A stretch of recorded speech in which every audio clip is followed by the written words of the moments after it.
Olá, bom dia para você que está ligado na programação do SBT. Agora é hora das notícias que mexem com a nossa vida. Sempre antes do jornal começar aqui na TV, eu passo um tempinho com vocês nas redes sociais, nesse Instagram que aparece aqui na tela, e já adianto um pouco do nosso noticiário. Aproveito para mandar um beijo e um abraço carinhoso para Alice e para Mariana, que estavam comigo ao vivo. São filhas da Elaine e moram em Águas Lindas de Goiás. Muito legal que o sinal do SBT chega ao entorno do DF e vocês podem acompanhar a gente. Agora é hora de jornalismo responsável, mas do nosso jeito, do seu jeito, do jeito do SBT. Começou!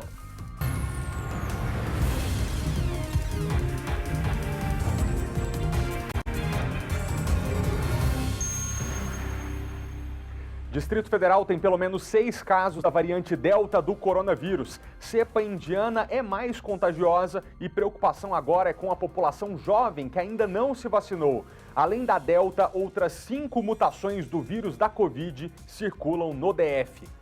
Pamela Pantera é condenada por tráfico e associação ao tráfico. Tatuzinho.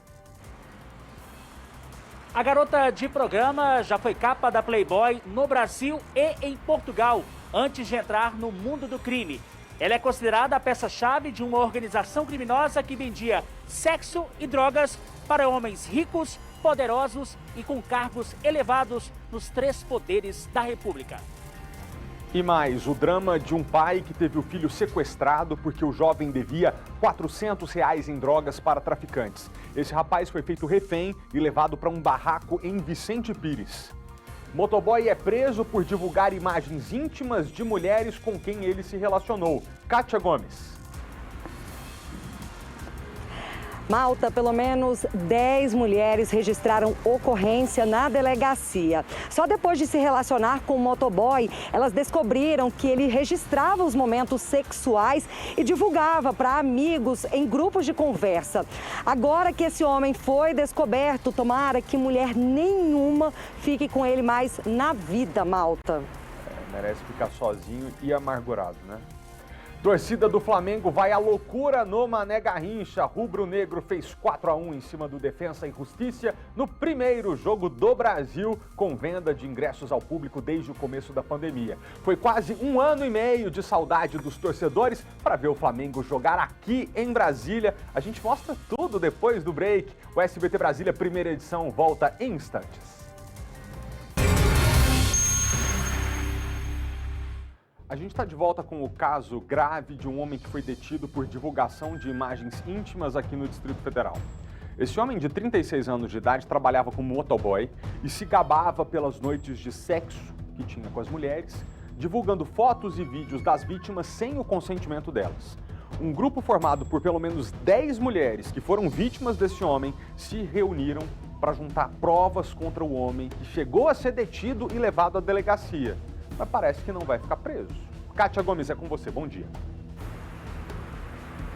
Oi, Malta, bom dia para você, bom dia para todo mundo. Ele não vai ficar preso porque não houve o flagrante, mas ele foi sim indiciado pelo crime de compartilhar fotos íntimas de mulheres sem o consentimento das vítimas. A polícia fez uma operação, foi até a casa dele e apreendeu celular, computador e pendrives, e agora a polícia está investigando se tem mais vítimas. Eu vou conversar agora com o delegado Tiago Hexel, que participou dessa operação e continua investigando esse caso, não é, delegado? Uma boa tarde. Delegado, ontem, quando ele foi trazido aqui para a delegacia, ele confessou o crime? Sim, inclusive ele confessou esse crime e outros crimes, né, que ele já praticou. Ele mesmo falou que, por livre e espontânea vontade, que outros casos que ele saiu com outras mulheres, ele tirava foto e colocava em grupos de WhatsApp. E só lembrando que esse crime é punido com crime de pena de 1 a 5 anos, então se a gente tiver notícia de outros crimes que ele estiver praticando, a gente vai pedir a prisão e essa pessoa vai ficar presa. E delegado, ele explicou por que ele fazia isso? Então, ele falou que por causa da autoconfiança dele era baixa, então ele precisava estar botando essas fotos nos grupos do WhatsApp para aumentar a autoestima. Mas assim, ele já foi processado em 2018 por essa mesma prática. Ele mesmo falou que foi até a ponte JK, teve relação sexual com a mulher, tirou fotos e colocou no grupo de WhatsApp. Então é muito bem claro que ele sabia que era crime. E essas vítimas não sabiam, né, desse compartilhamento. Como é que a polícia descobriu o primeiro caso? Então, esse caso que a gente teve notícia, que a gente cumpriu o mandado de busca e apreensão, foi uma vítima que teve ciência por um participante do grupo. Esse participante do grupo foi atrás dela, entrou em contato, botou ela no grupo e ela viu que realmente eram fotos dela e ela veio aqui até a delegacia da mulher e fez essa notícia do crime. E as outras vítimas, como é que vocês descobriram? Agora vai continuar a investigação, apesar de ter sido feito o relatório final com indiciamento, significa que tem a materialidade e a autoria desse crime específico contra essa vítima. Mas o computador que foi apreendido, o celular dele, o pendrive, pode ser que apareçam outras vítimas, outros crimes, mesmo que ele já tenha apagado essas imagens. Entendi, delegado. Se ele já foi processado por um crime semelhante, né? Agora ele foi descoberto aí nesse crime. Por que ele ainda não está preso? É difícil manter a prisão nesse tipo de crime porque a vítima acaba ficando constrangida. Para a mulher é muito complicado isso. Inclusive eu até coloquei hoje no meu Instagram também para alertar, né, minhas amigas, as mulheres em geral, que esse crime ele é um crime que não é só o fato em si, ele gera outros gatilhos, outros danos, né? Então afeta a intimidade da pessoa, a autoestima da mulher. Então é um crime que precisa ser cuidado com muito cuidado. Uma outra amiga também veio conversar comigo e ela perguntou, não, mas como é que prevenir isso? Eu falei para ela, a melhor forma é a própria pessoa, a própria mulher, não deixar que tire fotos, filmagens, para evitar. Mas mesmo assim ele pode botar o celular escondido, mas assim, a melhor forma que eu aconselharia é não permitir essas filmagens. Então vocês vão continuar investigando e ele pode sim ser preso? Sim, esse crime vai continuar sendo investigado, foi encaminhado para perícia, computador, celular, e se surgirem outras provas, a gente vai pedir sim a prisão e tenho certeza que a justiça vai conceder. Tá certo, obrigado, delegado. Malta, você tem mais alguma pergunta, mais alguma dúvida? Com certeza. Cátia, eu gostaria só de esclarecer com o delegado qual é a questão legal que nos impede, que o impede de divulgar o rosto desse homem. Porque aqui, no entendimento leigo, a gente que não está por dentro completamente da legislação e por isso tem o auxílio do delegado para explicar essas questões, eu fico imaginando que divulgar o rosto desse homem previne que outras mulheres passem pela mesma situação. Por que a gente não pode fazer isso? Delegado, Malta está perguntando por que legalmente a gente não pode divulgar o rosto desse homem, já que poderia ajudar a identificar outras vítimas. Porque assim como as mulheres têm a intimidade delas que deve ser preservada, esse autor também, a princípio, ele tem a intimidade dele que deve ser preservada. Mas a não ser que tenha uma decisão judicial em sentido contrário. Então, a princípio, a gente procura preservar também não só a intimidade das vítimas, como do autor também. Mas pode ser que em outro momento surja a necessidade de divulgar o rosto dele. Mas por enquanto não pode, não tem essa autorização. Sim, por enquanto a gente ainda não divulgou o rosto dele, mas vindo essa necessidade, daí a gente vai divulgar sim. Tá certo, então. Então é isso, Malta, espero que tenha ficado esclarecido. Não, tá tudo certo. Obrigado, Cátia, pelas informações. É uma pena, né? Eu lamento muitíssimo que a gente não esteja com o rosto dele estampado na televisão para que nenhuma mulher mais vire vítima de um homem que, supondo que seja verdade, que tem problema de autoestima, acaba com a vida de uma pessoa. Porque uma mulher que tem as partes íntimas expostas num grupo de rede social, ela carrega esse trauma para a vida inteira. Então olha que covarde você se valer de um artifício que cura sua autoestima baixa. Ah não, que eu preciso me valorizar, achar que eu mereço alguma coisa e acaba com a vida da outra pessoa. É muita covardia, é crime, precisa ser preso. Agora a gente vai ao vivo com o Tatuzinho, que está cobrindo outro caso polêmico aqui do Distrito Federal. Você se lembra da Flávia Tamayo, mais conhecida como Pamela Pantera? Eu vou até pedir para o diretor já ir colocando na tela o rosto dela, que você em casa vai lembrar. Ela ficou conhecida nacionalmente depois de ter sido presa em uma operação da Polícia Civil no ano passado, apontada como suspeita de integrar uma quadrilha formada por garotas de programa que faziam tráfico de drogas para políticos e outros clientes poderosos aqui no Distrito Federal. A Pamela chegou a ficar presa no Espírito Santo entre junho e setembro de 2020. Depois, já aqui no DF, passou a usar tornozeleira eletrônica e cumprir prisão domiciliar durante o processo penal. Ontem, a Justiça condenou Pamela Pantera a 8 anos de prisão pelo crime de tráfico de drogas e associação ao tráfico. Mas ela continuará em casa. Tatuzinho, boa tarde para você. A defesa vai recorrer dessa sentença? O que acontece daqui para frente? Oi, Malta. Boa tarde para você, meu amigo, a todos assistindo ao SBT Brasília, a primeira edição no DF no entorno. Pois é, a defesa pode recorrer sim a essa sentença proferida pelo Tribunal de Justiça do Distrito Federal, nessa condenação aí de 8 anos por 2 crimes. Tráfico de drogas, ou seja, venda de drogas, e também associação ao tráfico de drogas. Não só ela também tornou-se réu nessa questão, mas como também uma outra pessoa que, segundo informações, ajudaria ela nessa venda dos entorpecentes para esses clientes. Como você disse muito bem, adiantou, clientes ricos, poderosos, inclusive ocupantes de cargos altos nos 3 poderes da República: Poder Legislativo, Executivo e até Judiciário. Nessa história toda, esse esquema que foi aí descoberto pela Polícia Civil por meio de um trabalho investigativo, a Operação Rede, que inclusive ano passado contou com a presença de 200 policiais para desmantelar essa organização criminosa, que além de oferecer sexo e drogas, também cometia outros tipos de crimes. A Pâmela, a gente mostrou que todos os dias no SBT, na nossa programação, ela foi presa quando ela chegava num hotel no Espírito Santo, inclusive no dia, câmeras de segurança, no momento da abordagem da polícia a ela. Ela apresentou estar bem histérica, ficou nervosa, provocou um escândalo no momento da prisão dela, nesse cumprimento desse mandado lá no Espírito Santo, mas só que de lá para cá do Espírito Santo, ela foi transferida aqui para a capital federal, inclusive usando tornozeleira eletrônica no regime aí semiaberto, ou seja, ela estaria em casa, né, na prisão domiciliar. Só que agora essa condenação, ela vai responder sim, mas só que em casa. A gente tem uma nota aqui, Malta, da defesa da Pâmela, né? Pâmela da Pantera, que diz o seguinte: informa que teve ciência da sentença condenatória e não concorda com o exposto. Portanto, será apresentado um recurso de apelação ao egrégio Tribunal de Justiça do DF-TJ-DFT. E a defesa ainda, Malta, comunica que foi concedido a Flávia o direito de recorrer em liberdade. Haja vista que não há motivos para decretar aí a prisão dela, né? Ou seja, por não oferecer risco ao processo. E por fim, a defesa encerra a nota dela, repassada à nossa produção de jornalismo do SBT, que a defesa técnica irá utilizar todos os meios legais cabíveis com o objetivo de reverter a decisão da primeira instância.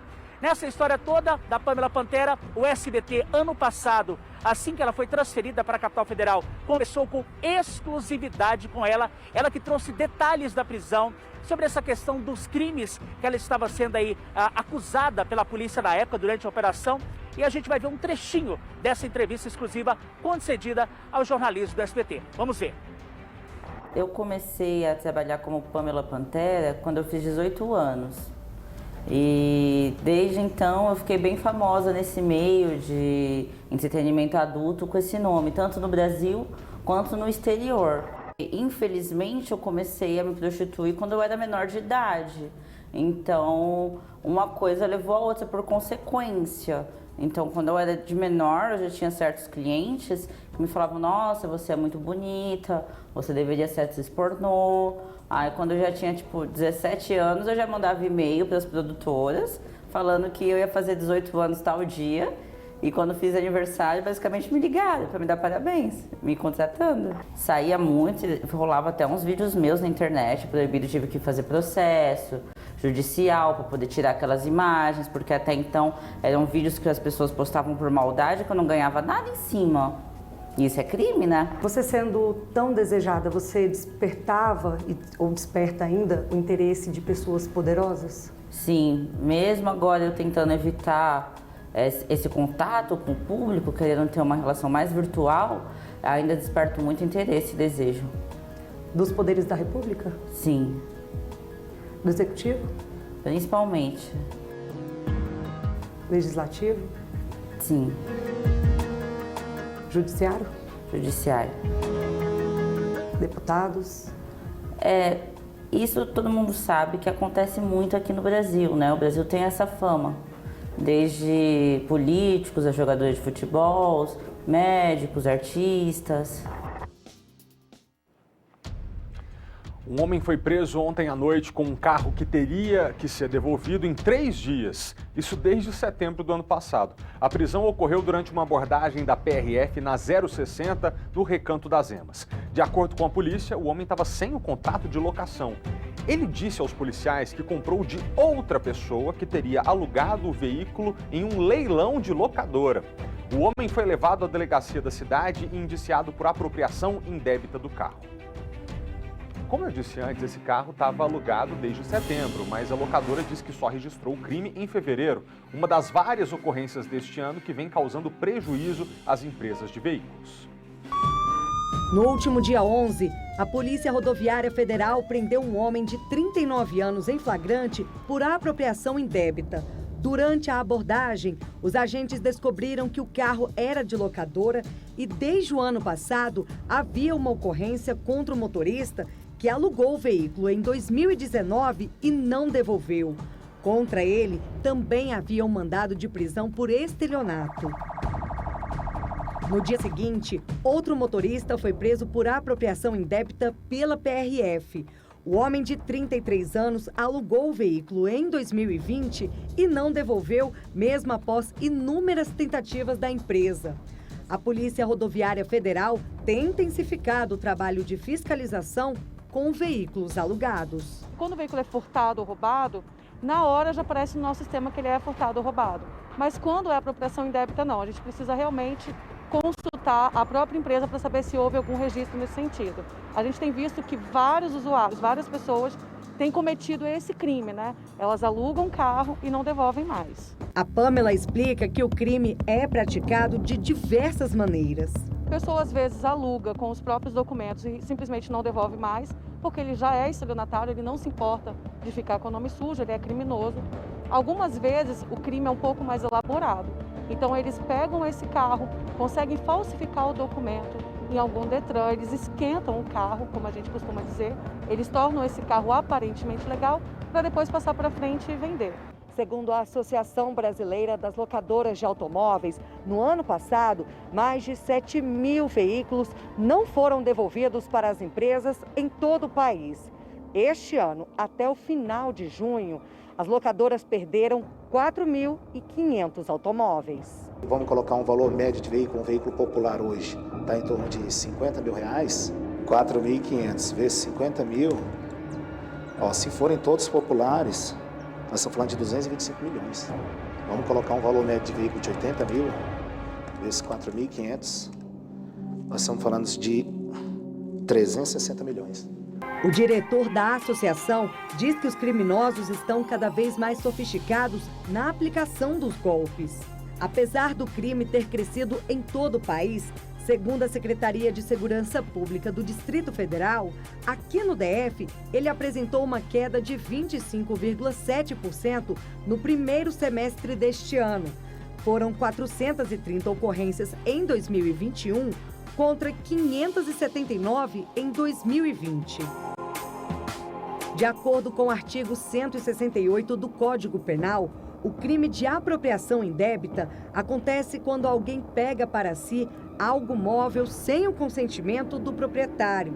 Ou seja, quando o criminoso recebe o bem por empréstimo ou confiança e passa a agir como se fosse o dono. A pena mínima para o crime é reclusão de 1 a 4 anos e multa. Hoje no sistema do Denatran não é possível inserir no cadastro do veículo a informação de que ele é produto de apropriação indébita. Então, se o veículo é parado, por exemplo, noutro estado, aquele policial que está na abordagem não sabe que aquele veículo é fruto de apropriação indébita. Aí a gente acaba perdendo o veículo. Como as locadoras não têm seguro dos veículos, acaba que esse prejuízo fica para a locadora e o cliente, que é correto, acaba pagando mais caro pela locação, já que a locadora está tendo perda com a apropriação indébita. Um jovem foi sequestrado por traficantes por causa de uma dívida de R$ 400 em drogas. Temendo morrer nas mãos dos bandidos, o rapaz mandou mensagem para o pai, sempre pai e mãe, né? Para pedir o dinheiro do resgate. Os criminosos mantinham a vítima refém em um barraco na região de Vicente Pires. O homem de 25 anos teria consumido R$ 400 em crack, mas não tinha dinheiro para pagar a dívida.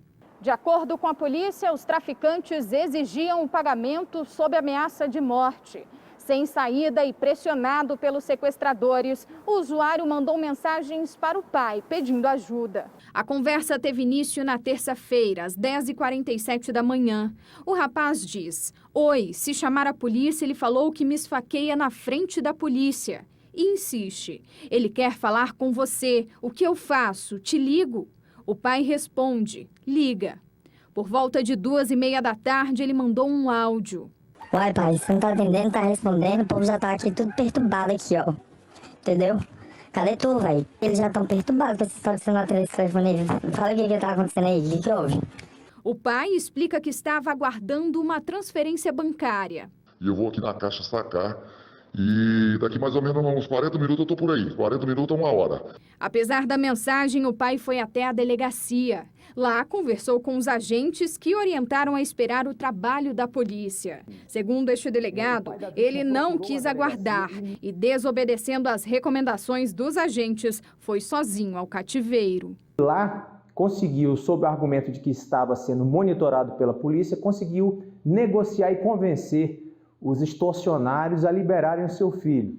A polícia seguiu o pai até o local e conseguiu prender em flagrante os 3 suspeitos. Os 3 acusados de extorsão, que agora também responderão pelo crime de extorsão mediante sequestro e tráfico de drogas e associação para o tráfico, tendo em vista a localização de uma certa quantidade de crack em poder desses indivíduos.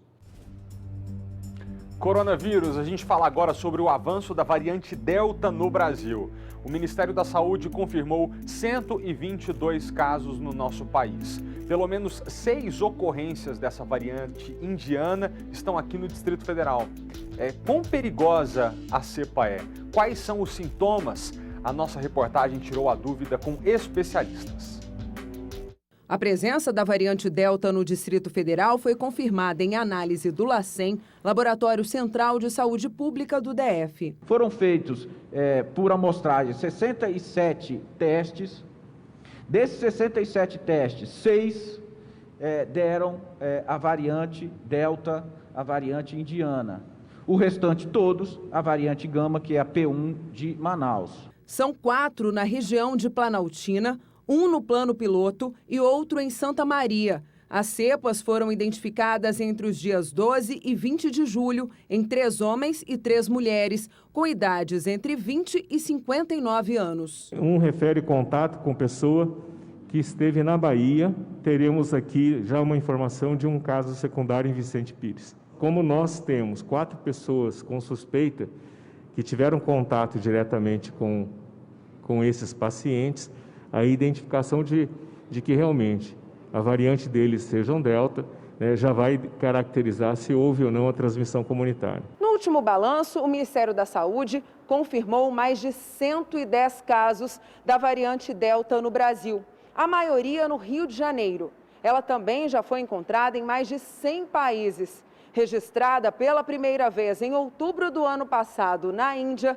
a nova cepa já obrigou países pelo mundo a retomar medidas restritivas flexibilizadas com a vacinação. A gente hoje no DF está com 15% da população completamente protegida, com 2 doses ou dose única da Janssen, e aproximadamente entre 35% e 40% da população protegida parcialmente com 1 dose.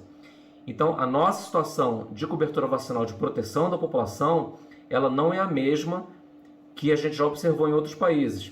Então, a preocupação é que esse aumento de casos possa também levar a um número importante de casos mais graves, porque a gente não tem a população protegida no mesmo nível, desses países que já experimentaram esse processo. Embora seja mais contagiosa, ainda não existem estudos que comprovem que a variante Delta seja mais letal que as outras cepas já identificadas no Distrito Federal. Este especialista em sequenciamento genético da Universidade de Brasília explica que é normal mutações rápidas de vírus. Ao entrar em uma célula, ele se replica e a cada replicação acontecem erros na cópia do genoma. Por isso, o sequenciamento genético é tão importante. Reconheci uma pessoa que está com a nova variante. Você vai atrás dessa pessoa, da família dessa pessoa, de quem entrou em contato com essa pessoa, e ele vai ter que fazer a quarentena. Aí você corta a transmissão. Agora, se você não faz essa vigilância para saber qual é a variante, ou qualquer variante, se você não faz esse rastreamento, não faz a quarentena da pessoa que está contaminada, todas as variantes vão se espalhar. Mas será que as vacinas que estão em uso no Brasil protegem contra essa nova cepa do coronavírus? Para que você esteja protegido da variante Delta, é necessário que você tenha tomado 2 doses da vacina. ou seja, o ciclo completo. Mas ele alerta para o risco maior em relação aos jovens que nem sequer receberam a primeira dose. A população jovem não está ainda sendo vacinada como deveria e o medo é que essa variante Delta, ela vai levar muitos casos, sobretudo na população jovem. Isso é uma preocupação muito grande. Nosso jornal volta já, mas antes do break a gente vê juntos a previsão do tempo. O dia segue com céu claro e poucas nuvens. Temperatura nesse momento 22 graus, tá fresquinho. E umidade relativa do ar em 49%. Tela com IP rosa colorindo a cidade para você. Então eu vou ficar aqui te esperando, a gente faz um rápido intervalo e volta já.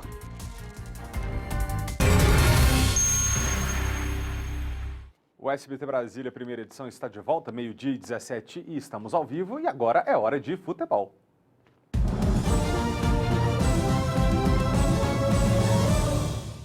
Mais 2 times brasileiros se classificaram para as quartas de final da Copa Conmebol Libertadores. O Palmeiras carimbou o passaporte para a próxima fase e vai fazer um clássico contra o São Paulo. Já aqui no Mané Garrincha, o prodígio Vitinho saiu do banco de reservas para marcar 2 vezes na goleada do Flamengo. O rubro-negro entrou em campo com a vantagem de ter vencido o primeiro jogo. A equipe de Renato Gaúcho reencontrou a torcida no estádio Mané Garrincha, em Brasília. Teve público, mas com restrições de apenas 25% da capacidade do estádio. Depois de quase 500 dias jogando para arquibancadas vazias, o time começou empolgado. Logo aos 9 minutos, Rodrigo Caio cabeceou firme para a rede no escanteio cobrado por Everton Ribeiro.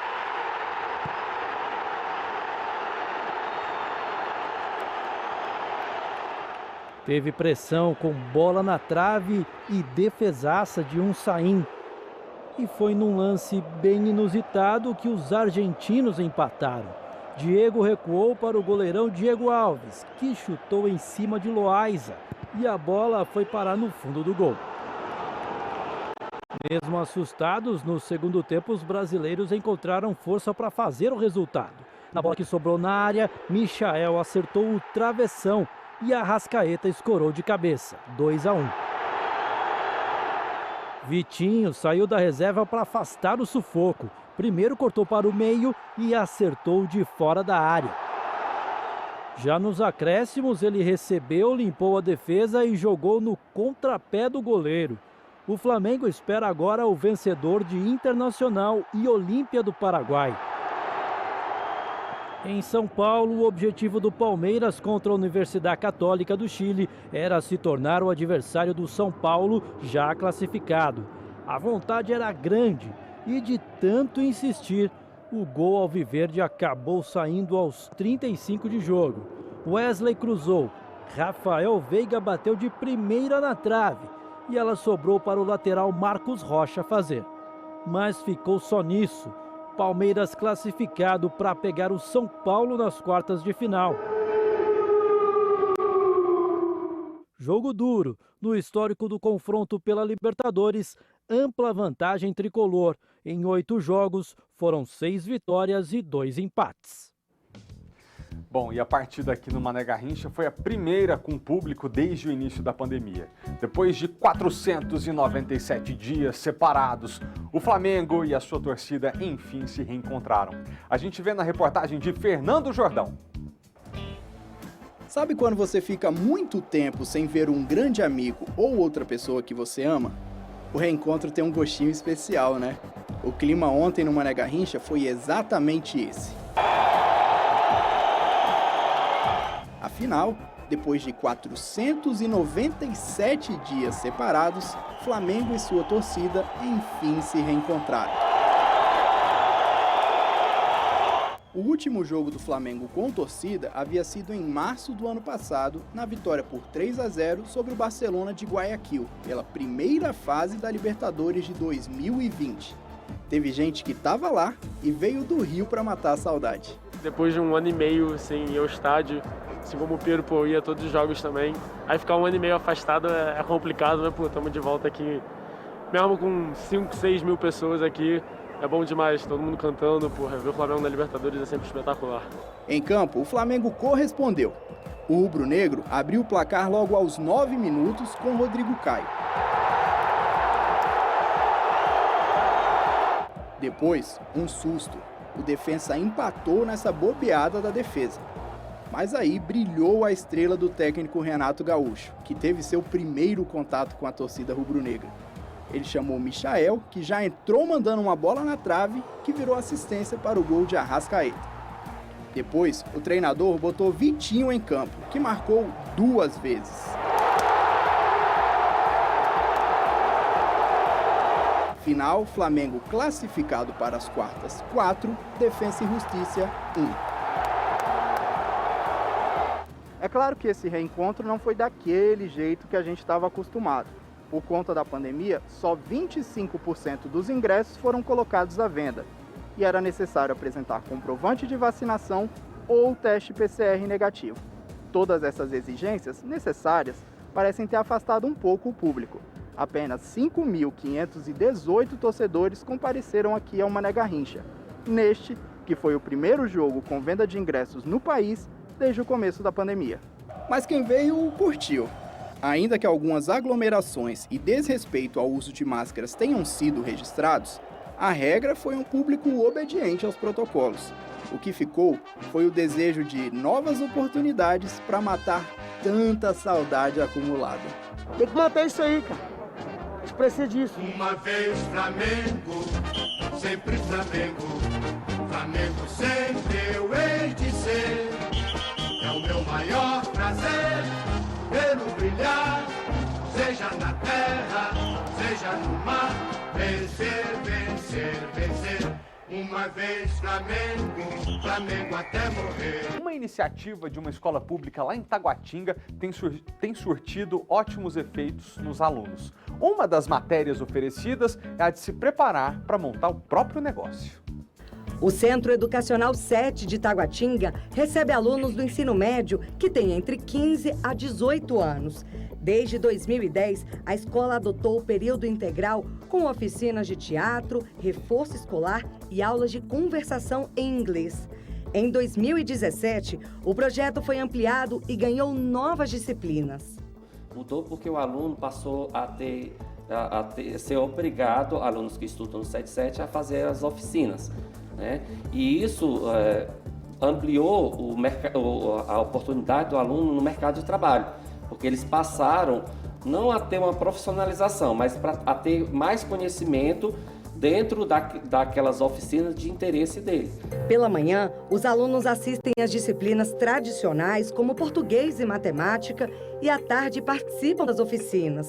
Tem aula de robótica, libras, noções de direito, experimento científico, projeto de vida, que trabalha o planejamento para o futuro, jornal escolar, obras do PAS, que estuda os livros que caem nas provas, educação financeira, matemática básica, noções de informática e de eletricidade, dança e empreendedorismo. A oficina ela vem trabalhando, ela trata esse aluno de maneira que ele consiga, através das atividades propostas, levá-lo a projetar a vida, ter um projeto de vida, né, de carreira. A gente consegue o quê? Através da prática, seria levar esse jovem a esse entendimento, a ele ver ou ele talvez desenvolver uma atividade onde ele precisa. Entreviste talvez a sua família, que empreendedor, uma atividade que ele consiga fazer no ambiente onde ele resida, e que seria algo possível para ele desenvolver em um negócio. Antes da pandemia, os estudantes ficavam o dia inteiro na escola, mas agora tudo está sendo ensinado à distância. E trabalhando com eles de maneira onde eles conseguiam trabalhar esses conceitos, e aí dentro dessa prática a gente também associava, usando o jogo, o lúdico, a exposição também, uma aula expositiva, e dali também a gente propunha algumas atividades externas. Vamos visitar a fábrica da Coca-Cola? Fomos visitar. Cada aluno precisa participar de 6 oficinas, 3 são obrigatórias. Ele é obrigado a fazer projeto de vida. Na área de matemática, ele é obrigado a fazer uma das oficinas, pode ser educação financeira, jogos digitais, voltado, né, para os conteúdos de matemática e matemática básica. Dentro de língua portuguesa, ele pode escolher jornal escolar ou oficinas do PAS. e as demais ele tem um leque grande para escolher. As oficinas estão dando resultado. A Tainara é estudante do SED 7 e está no primeiro ano do ensino médio. A jovem entrou nas aulas de empreendedorismo e decidiu abrir o próprio negócio aos 16 anos. Já tinha um desejo de começar a mexer com doces e quando eu vi que tinha a oficina de empreendedorismo, eu me incentivou mais, né? Então, assim, ele falou que podia começar do zero com uma pequena quantidade de dinheiro, de valor. Foi onde que me incentivou mais e eu fui atrás. Tem pouco mais de um mês que a Tainara começou a fazer os doces e o negócio está fazendo sucesso. Ela já recebeu encomenda para uma festa e tem alguns clientes. Agora a jovem planeja os próximos passos. Pretendo fazer curso e culinária. Porque muitas vezes o jovem hoje, ele está sendo trabalhado, formado, então ele está ali vivendo momentos onde se tiver uma pressão, tiver alguma coisa, eu não quero mais. Então tudo isso também o jovem ele vai passando por esse momento, onde ele vai amadurecendo. Porque assim, na época que a gente está, né, nessa pandemia hoje que a gente está, então assim, qualquer dinheirinho extra que a gente entra é uma ajuda muito grande, né? E muitas crianças têm um dom, né? Muitos jovens têm um dom, só está faltando um incentivo, né? Tainara, parabéns. Manda uns docinhos aqui pra gente, que eu compro, tá bom? Pra te incentivar. É muito importante que desde pequeno a gente se acostume a trabalhar, a ter responsabilidade, a lidar com dinheiro. Isso traz maturidade que faz muita falta e muita diferença depois na sua vida adulta. Então um abraço pra você, pra sua mãe e manda esses brigadeiros aqui pra gente comprar, tá bom? A você de casa, muito obrigado pela audiência. A gente volta a se ver 7h20 da noite no SBT Brasília, segunda edição. Boa tarde pra você e até às 7h20 da noite. Tchau!